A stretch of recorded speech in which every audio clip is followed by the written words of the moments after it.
Sidang penghiburan yang dikasihi diberkati Tuhan, orang semua tahu siapa itu Raja Daud. Dia adalah raja yang termasyur, terkenal pada saat itu. Namun sayangnya Daud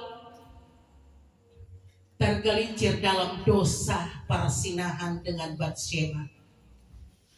Dan akibat dari dosa itu, maka Tuhan menulahi anaknya dari istri Uria itu.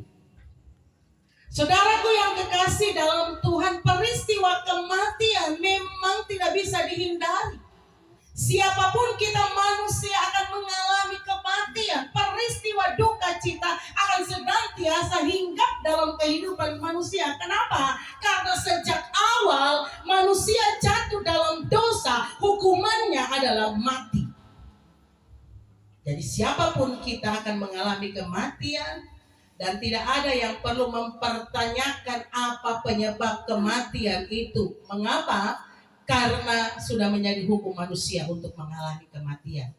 Namun malam hari ini dalam penghiburan saat ini, lewat pembacaan firman Tuhan, lewat pengalaman Raja Daud, ada 3 hal yang perlu kita belajar dari Raja Daud dalam peristiwa kematian anaknya itu.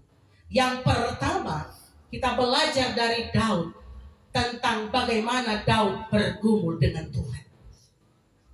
Saudara, orang baca bersama tadi, ketika anaknya sakit, dia bergumul dengan Tuhan. Dia melakukan puasa, dia bahkan bermalam-malam di luar dan tidur di luar. Bahkan mungkin juga ada usaha-usaha untuk kesembuhan. Nah, kalau zaman dulu tabib-tabib ya, tidak mungkin seorang raja tidak punya ahli kesehatan pada saat itu. Semua usaha dilakukan oleh Daud dan dia bergumul dengan Tuhan. Apa yang dia lakukan itu sungguh luar biasa, Bapak Ibu Saudara. Yang kedua, Bapak Ibu Saudaraku, yang harus kita belajar daripada Daud adalah dia tunduk, dia taat pada kedaulatan Tuhan. Ayat yang ke-22 mengatakan itu. Setelah dia mengetahui anaknya sudah mati, apa tindakan Daud? Dia malah justru mandi, dia berurat, dia minta roti untuk makan. Menjadi sebuah keheranan bagi pegawai-pegawainya.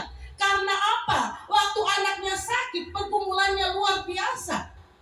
Apalagi mati. Orang aku mau kasih tahu Bapak Ibu Saudara. Tapi justru berbalik dari itu.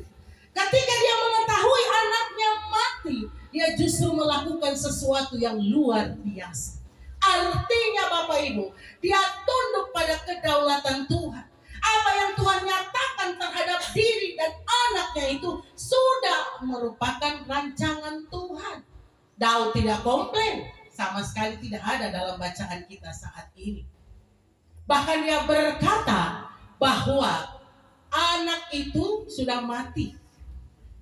Dan bukan dia yang akan kembali, tetapi Raja Daud akan pergi kepada anak itu.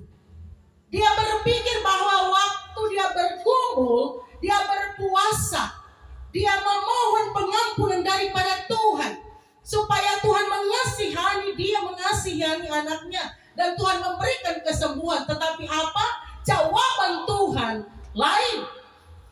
Tuhan mengambil anaknya dan dia tunduk kepada kedaulatan Tuhan. Tidak mempersalahkan Tuhan, karena memang Tuhan tidak pernah salah dalam bertindak bagi kehidupan kita manusia. Yang ketiga, Bapak Ibu Saudaraku, keteguhan iman kepercayaan Daud. Karena keteguhannya, dia bisa bangkit dari situasi yang terpuruk sekalipun. Daud bangkit, berdiri, menyembah Tuhan. Dia makan dan berurat. Menjadi pertanyaan bagi kita, apakah jika peristiwa Daud alami itu terjadi dalam kehidupan kita, mampukah kita melakukan seperti yang Daud lakukan? Saya percaya keluarga juga mampu untuk menjalani semua itu. Keluarga sudah bergumul, panjang waktunya bergumul untuk kesembuhan almarhum. Tapi Tuhan menjawab lain. Tuhan memulihkan dengan caranya sendiri. Dan mulai kemarin, keluarga tunduk pada kedaulatan Tuhan. Inilah bukti bahwa Tuhan berkuasa atas kehidupan kita. Kita tidak bisa komplain. Dan saya percaya keluarga bahkan kita sekalian ketika ditimpa duka cita akan bangkit karena kita punya iman kepercayaan yang sungguh bahwa suatu kali kelak kita akan berjumpa di sorga yang kekal. Amin. Tuhan menolong kita sekalian. Amin.